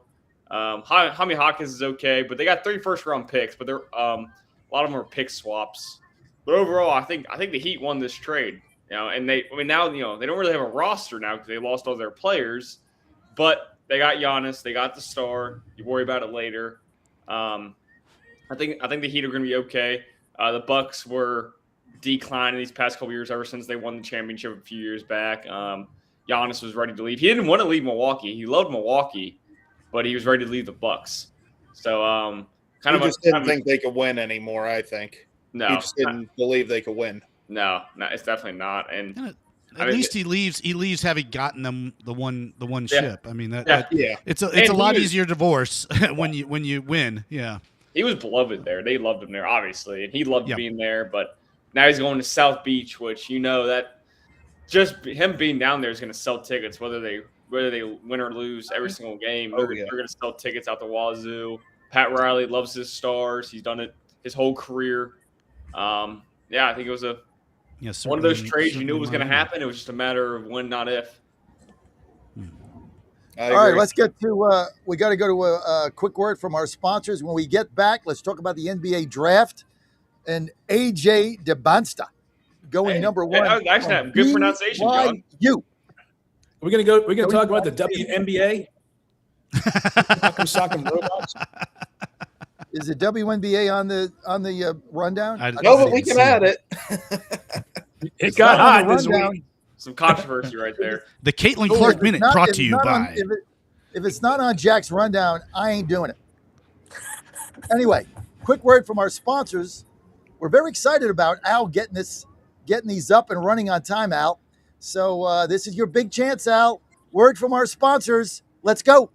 Let's go, Al. You woke up with a sore throat and a low-grade fever. You know you are getting sick, so here's your choices. You can get sicker and miss work. Try to see a doctor this week or sit hours in a crowded waiting room at urgent care. I have a smarter option for you. Open your medical emergency kit. Match your symptoms to doctor-recommended prescription in your booklet and take the right meds now and get well faster. This is not a first aid kit. It's like having an urgent care in your home. It includes doctor-prescribed medications to treat over 39 medical issues like respiratory infections, strep throat, pneumonia, UTIs, and more. No waiting to see the doctor and no standing in line at the pharmacy. It's right here. Every home should have at least one medical emergency kit, and here's how to order. Order online fast and save $45. Your kit with prescriptions to treat common and life-saving illnesses is rushed to your door. Visit twc.health/Godzilla. Promo code Godzilla. That's twc.health/Godzilla. Promo code Godzilla.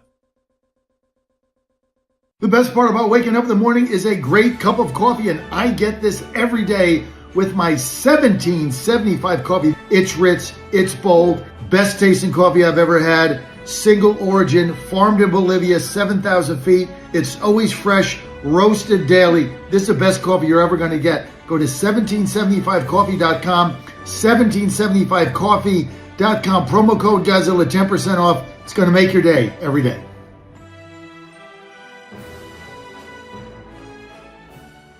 John Frederick. It is the most egregious thing I've seen in a lifetime. President Trump. The whole thing is ridiculous. When politics start getting wild, They want to have every single thing that you don't want. Raise taxes, men and women's sports. They're going to open up their border. Trump hits the speed dial. Thank you for calling in on such short notice. You came first, John. Wake up with the John Frederick Show weekday morning, 6 Eastern, 5 Central on JFMN.TV, the massive J-Fred radio network, and all across the social. You came first, John. Thank you very much, and you do a great job. Right now, download the new WV Sports Nation app from the Apple Store or Google Play and get the entire Mountaineer sports world in the palm of your hand. Right now, get notified when new stories drop about your favorite Mountaineers teams and athletes. Download the WV Sports Nation app right now. Get updates on next level Mountaineers like Weatherholt and Joe Mazzulla. All that and more right in your pocket right now. Download the new WV Sports Nation app from the Apple Store or Google Play. Download the app right now. Godzilla Wins, where you get the best insight and best information on how to win the most money ever. Guess what? GodzillaWins.com. Let's talk more winners. Back to the show.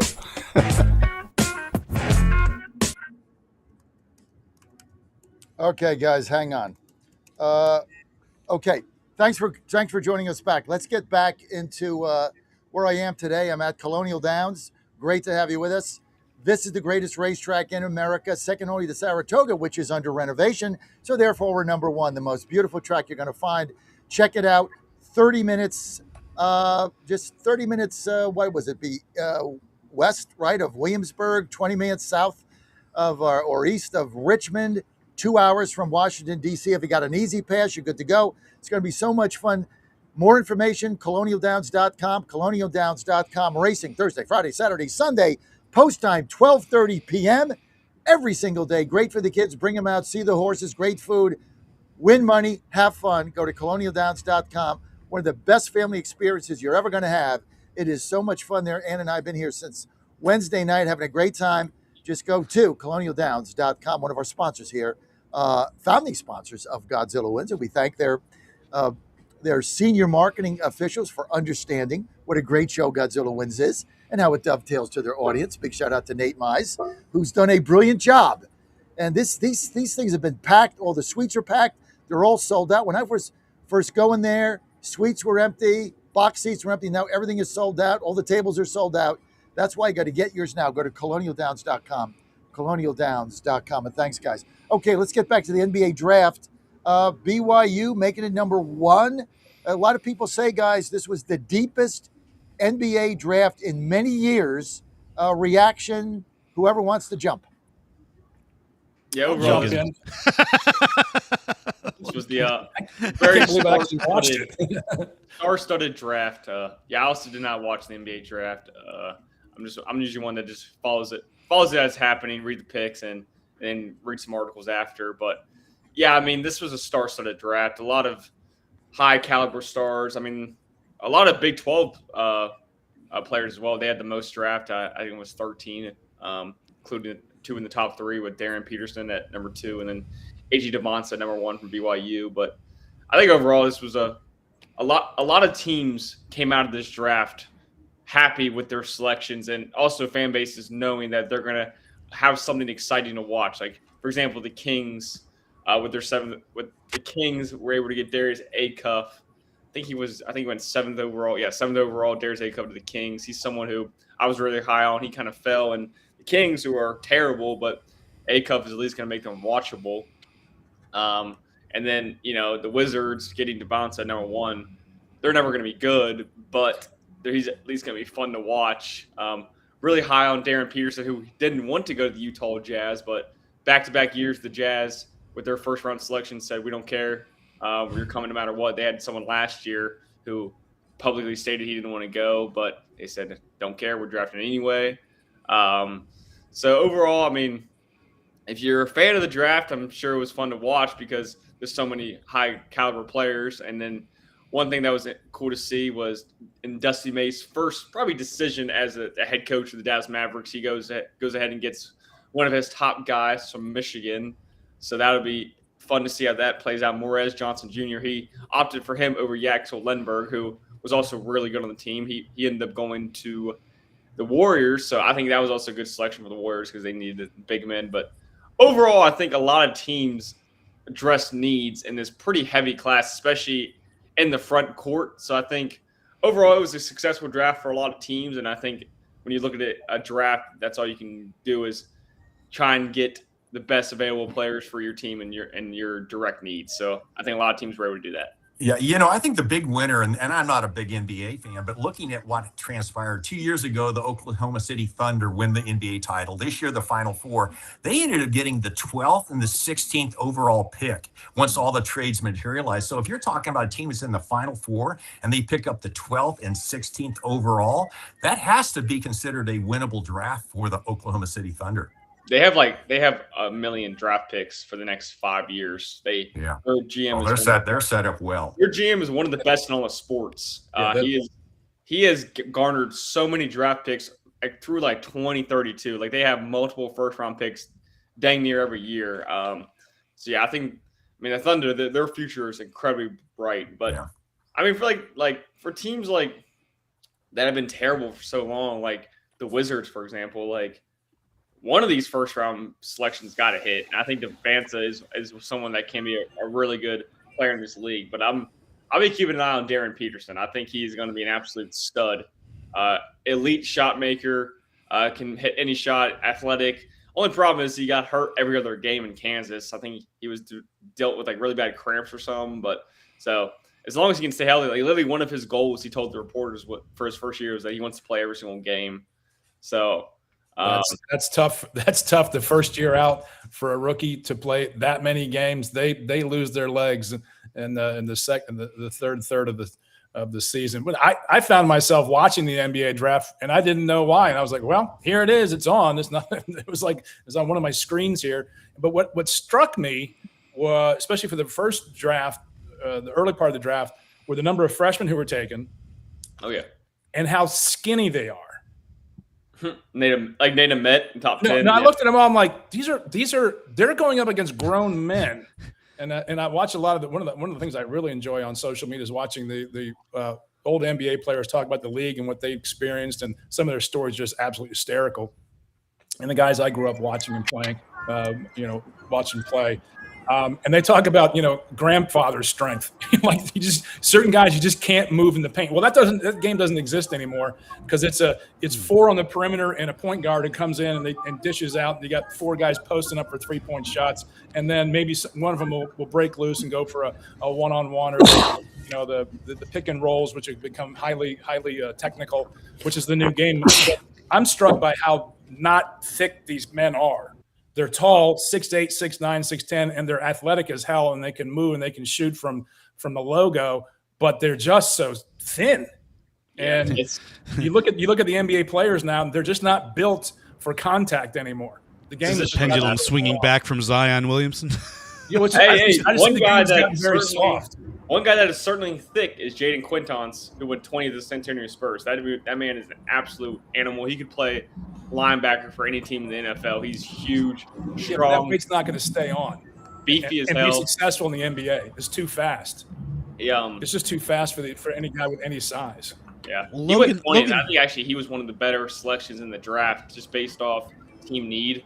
The Spurs needed to beef up in the front court. They needed a sizable, quality big man behind Victor Wembanyama, and I think they were able to get him in that. But yeah, to your point, Sax, there are certainly some skinny guys that are getting drafted. And look at Durant, look at Wemby. I mean, these guys are they're not thick Samson men 2.0 who can go in the paint and just battle it out with the Lambeers and the Mahorns of back in the day, right? You're not going up against Charles Oakley. You're just not. The game has totally changed though, and you don't have to. But at the same time, Kevin Durant is the greatest scorer of all time, Victor Wembanyama is arguably going to be the greatest player of all time if he continues on. Because the game has changed. Yeah. I mean, those guys 40 years ago don't make it 7 years. They're just getting knocked around. That's just the game has changed. The game is completely different, and that's what. But That's don't what you, that's what my most sports make a full circle. And do you think there will be a time here where the NBA will, let's try to go with a big, slow the game down, make it a 70s to 80 game, and post up.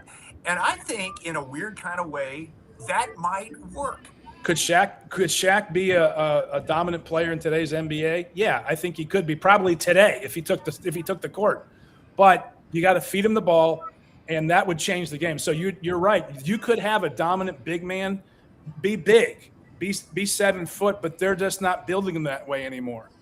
Well, yeah, but you know what? I really think that's something to think about, because you can slow the tempo down, use that 24-second shot clock, get the shot off at 18 to 20, and hope for an offensive rebound and really dictate tempo.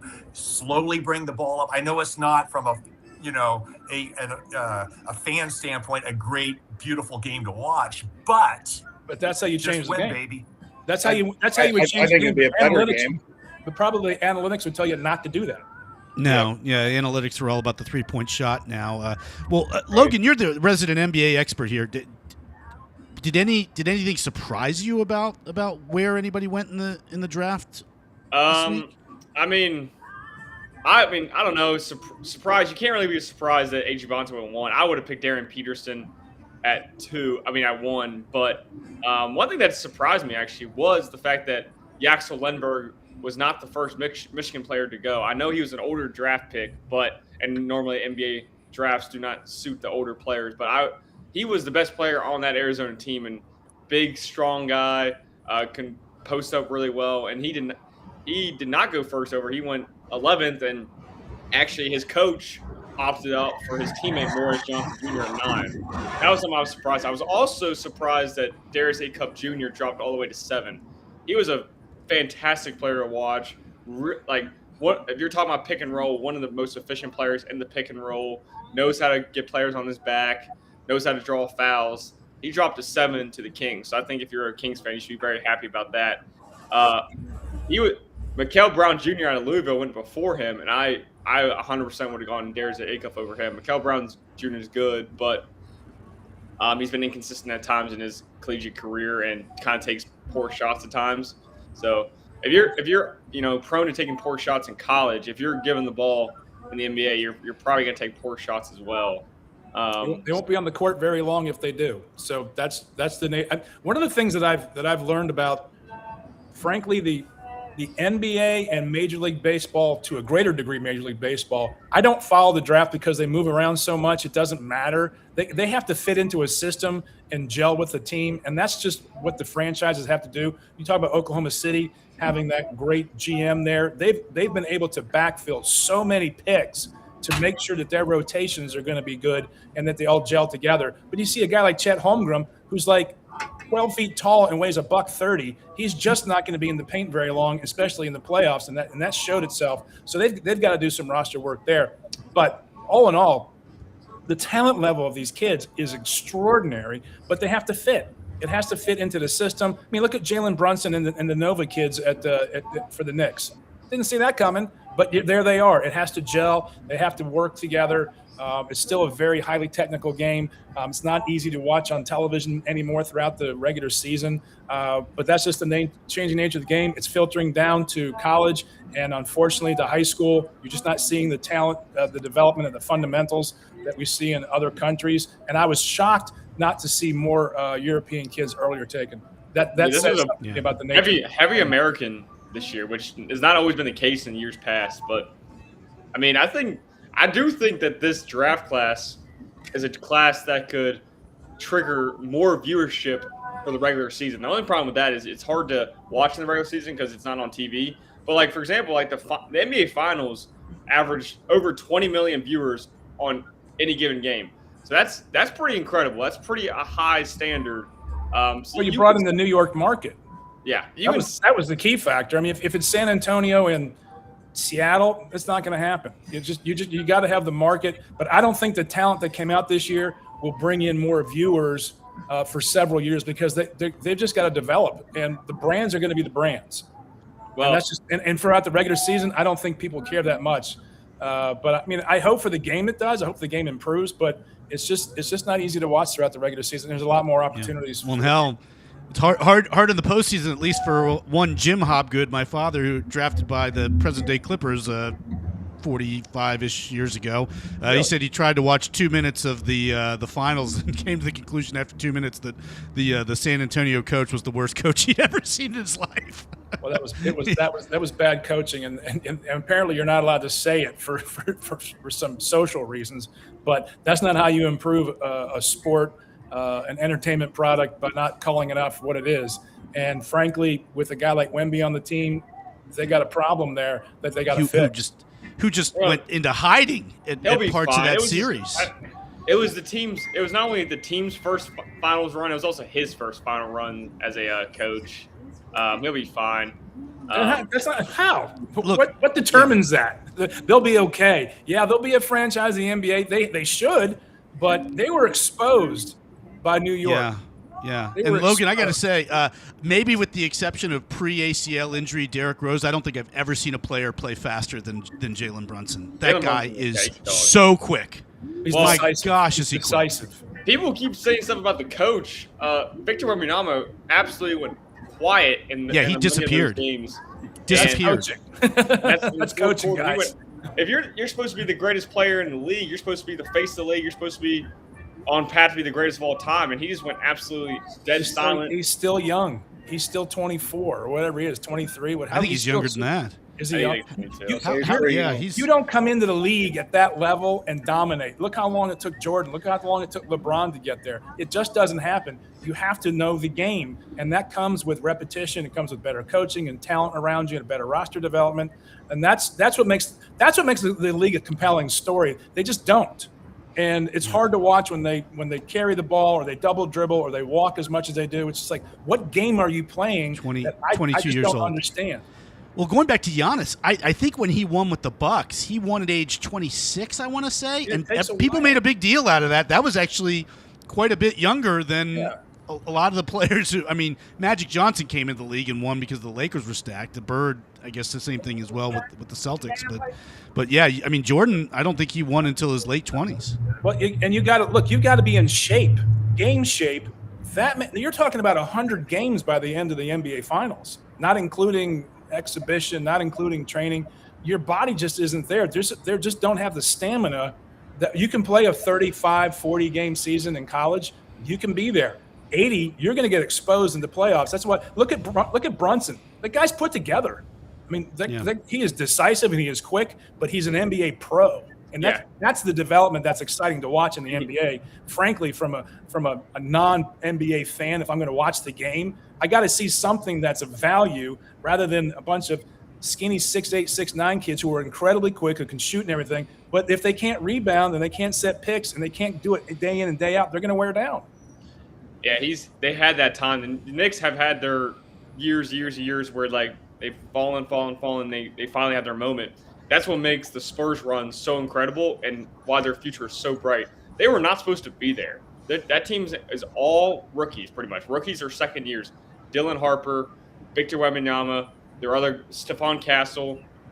They're all like early in their NBA career, and they managed to make the final, beat the reigning champions, Oklahoma City Thunder.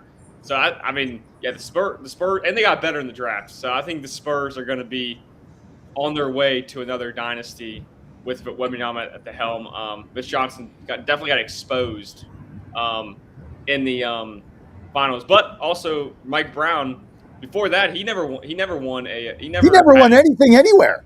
Yeah, he never had any playoff success at all, except as an assistant coach with the Warriors back in the mid 2010s when they had their run. So it's all give and take. And I think the Spurs need another coach. Interesting about the NBA, frankly, is the guy who doesn't for so long and grinds it out and all of a sudden figures it out and gets there. That to me is a compelling storyline. Like, what about that coach all of a sudden, who wasn't as successful as we would think, like, the Pat Rileys or the Phil Jacksons of the world, the Popoviches, Steve Kerrs, those are different storyline that I think can be compelling, that frankly the NBA has to get better at telling, because otherwise it's just not going to connect with a large segment of American sports watchers. Well, Sachs, I know that you're a fellow Virginia fan. Supposedly, Tony Bennett is very good friends with the San Antonio owner.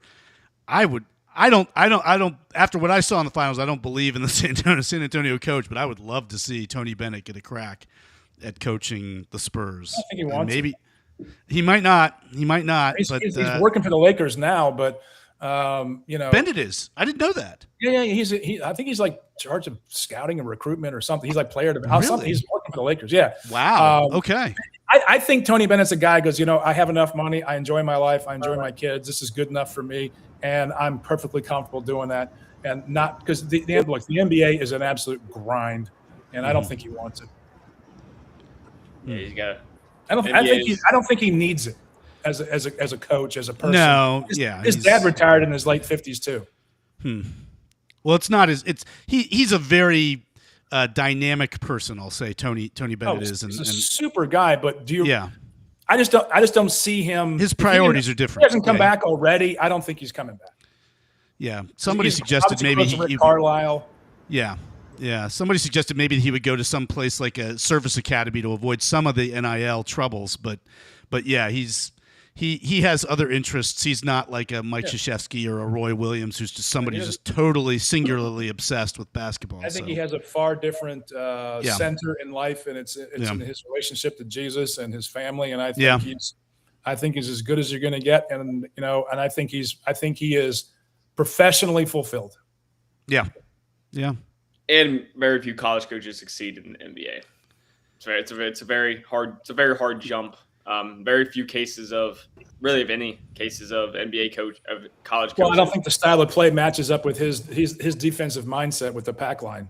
And the weakness of that defense is good perimeter shooting, and that's what dominates the NBA now. So yeah, I think he knows his time and his system is gone, and he is perfectly comfortable with that. Yeah, the pack line would struggle in the NBA with how it struggles now in the college ranks because it relies on those late closeouts. College teams adjusted to it; they're all shooting over it, which is the death of the pack line. Yeah, when you have to rely on those late closeouts in the corner, it's. Look, Caitlin Clark could beat the pack line. I don't know. Hey, we because she can shoot. We talked about the WNBA. There's some major drama. I don't want to do that. I don't want to do that to Jack. I think it'll be a real punch. The Angel Reese minute brought to you by. Okay, it'd be a real punch to the throat if we brought it up. We should stay away from it. It'd be a flagrant foul. You like bricklaying, the Angel Reese? No. Well, listen, I don't know if you guys can. I don't know if you guys can hear me or not, but we got to dedicate this as the longest NBA segment we've ever had in history of Godzilla Wins. I'm frozen, so you can't really see me, but we're going to dedicate this to Al Green, a 30-minute NBA segment. That's right. Unbelievable. So let's go around the horn and get out. We got to get to baseball. We got 10 minutes. Biggest winner NBA draft. Dan Hobgood, quickly. Ooh, I'll stick with what's I think Oklahoma State getting 2 picks in the top 20. That's pretty good. Yeah, I'm going with the Thunder. Logan. Jazz getting Darren Peterson at 2. Statler. I'm sticking with the Thunder. Saxman. The players, they're going to get big checks. Wizards. Even though I'll never go see a game, I'm going to see the Caps games. I'm getting season tickets there. Even though I'm never going to see a Wizards game live because I really don't care. I like the guy they got from Brigham Young University. I think he'll add some pizzazz to the team. It's kind of a sorry bunch, but I think they're going to be good. Okay, guys, let's get to baseball. It's the worst nickname in sports, period. It used to be the Bullets. It was the Bullets. They could pick something else. It sucks. I love the logo. I love the logo with the Washington Monument in there. That's a great logo. The Wizards are horrible. It should be like something else, but like I get they can't call it Bullets, but I agree with you. I think the Wizards. Would be better. The Wizards. the Wizards are right up there with Commanders and Guardians. Those are the three worst names in pro Garbage. sports, right? Garbage. The three worst. So I Garbage. can't stand any of them. Now, I love the Caps name, right? And for Father's Day, my son Jack got me this really cool Washington Cap shirt. I don't have it on today, but I did have it on the other day. Had to throw it in the laundry bag. But yeah, we're Cap season tickets. 3 stops on the Metro. I mean, this is the beauty of living in Washington, D.C.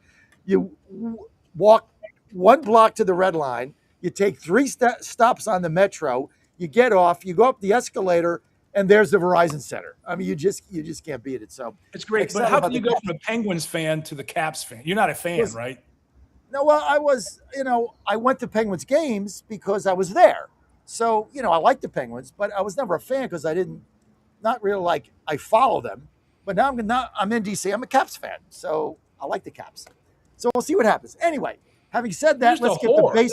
You're just a whore. That's just so wrong that anyone could go from Pens to Capitals because I live there now. Jesus. At least he's not a Flyers fan. Go Caps. Out. Go Caps, baby. Let's go. What? Well, listen, I'm still an Astros fan. We're only 2.5 games out, as bad as we are. Let's get to baseball. I respect you for that. I'm still a Titans fan. In fact, we're buying a radio station in Nashville that's going to carry the Titans. So now we got Nashville, we got Volunteers going, we got Titans going, we got Steelers going. Steelers are still my team on the national radio. We're the national affiliate. For now. But in the national affiliate, we if- run them as if everywhere, we'd have except you. As if except we'd in, have you.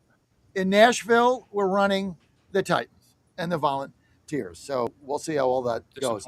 Baseball. I'm not mad. I'm just disappointed. That's all. Rock Top. Look, I have no problem with the Penguins, but I'm not a Penguins fan. I'm not a fan. I mean, I went to the games. You're digging a deeper hole. Let's go to something let's move else. on to baseball. Mets catastrophe, fired their manager. Giants. Oh my God, I don't know who to get to first. Let's start with the Mets. They continue to lose. They got beat again.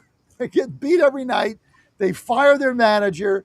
We have the same segment every week. They never get better. What? I don't even know what to say about them now.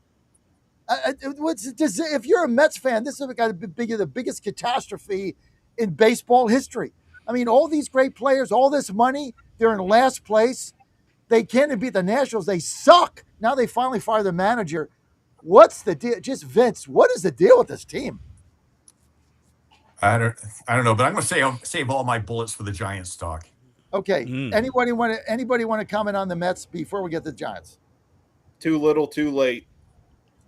They had 6 errors the other day. It's a horrible club. They don't care. Got to be a toxic culture. I mean, toxic.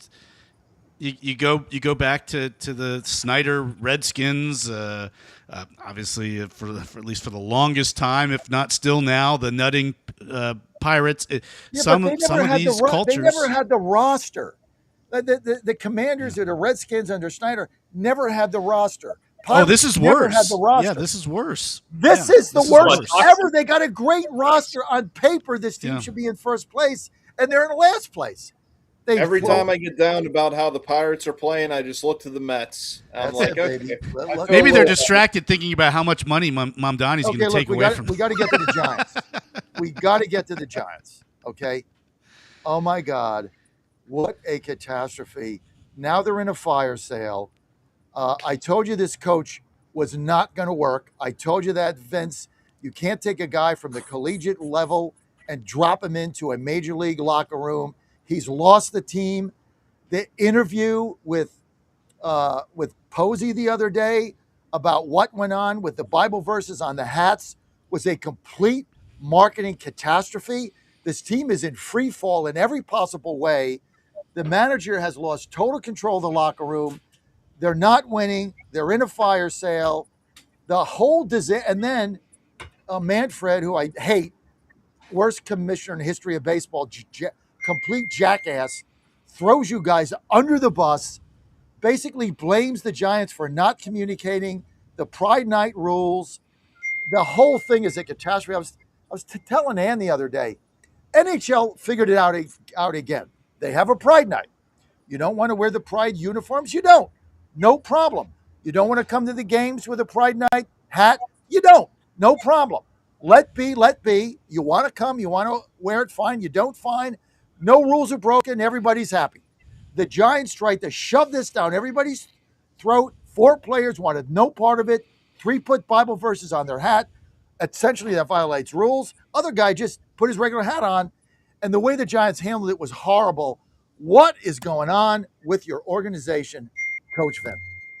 Yeah, it's interesting times in San Francisco, no question about it, with the Giants and the June Pride Month and all that, and the whole thing about it is, I mean, you had 4 players, one that chose not to wear the rainbow colored hat and wore the regular hat, and then several had Bible verses on their hat, and obviously Buster Posey, general manager, didn't really want to touch it with a 10-foot pole. I think we kind of, by his explanation or lack of words, kind of tells you where he sides in this whole thing. And the whole thing with the organization shoving it down the throat, and of course being in San Francisco, that doesn't help matters. But you kind of look at the one organization in Major League Baseball, the Texas Rangers, that refused to acknowledge Pride Month and have a Pride Day, and good for them. Good for them, because the one thing is, I mean, we can get here and talk about equal rights and stuff like that, but it's just like we talk about this all the time. It's an opportunity for us to distance ourselves from things like that. And I understand the social aspect of things. We go back to Jackie Robinson, that's a no-brainer. But when you get into situations like this where it involves a person's faith, a person's moral compass, don't back people into a corner. And that's essentially what the Giants did. And essentially, really, start with Major League Baseball has done. So it's interesting times nonetheless. And I'm still willing to give Tony V some slack on this. I don't know of any manager that could have handled this whole situation. It's just one of those things that's kind of San Francisco has to be ground zero for Pride Month. I mean, in fairness. So, yeah. Rafael Devers. We have one of the problems that showed him up. I'm telling you, I told you this. Devers got all pissed off when he took him out for a pinch runner, and he did no discipline. If that was Billy Martin, this guy, you wouldn't see this guy playing for a friggin' month, right? He'd have got in the dugout and punched him, right? Your manager doesn't do anything. Devers runs the team. As far as I can see, you guys are done. Oh, Saxman, no doubt. I mean, we got to go. Yeah. Final word, Saxman. One of the things that's driving this is merchandise sales, and I just can't stand the different uniforms night in, night out anymore. It's overly done. It's unproductive. You bring politics into it. It doesn't go well. I like the Astros over the Tigers today. Okay, my pick, Philadelphia. They're going on a roll. I've been waiting for the Phillies to get hot. I love the Phillies today over the Mets. I think they're going to win 9, 10 in a row, 15 out of 19. Phillies. Statler. Pirates are going to beat the Reds today, bounce back. Astros beat the Tigers, and Yankees over Red Sox. Logan. Brewers over Cubs, Braves over Giants, and Padres over Dodgers. Yankees over Red Sox, Reds over Pirates, Dodgers over the Padres. For our picks, go to GodzillaWins.com. I'll get them up about 3 o'clock. GodzillaWins.com. I got more picks today than the Phillies. Godzilla Wins. You can always find it there. Jay Delsick, golf, next on Godzilla Wins. I want to thank our panel. Dan Hobgood, the old ball coach, Vince Mayako, the one and only Chris Sachs. It's good to have you back, Sachs. Brendan Statler, Logan Powell from WVSN. Go to WVSN Sports Nation, WVSportsNation.com. Thanks, guys, for being with us. Jay Delson, golf next.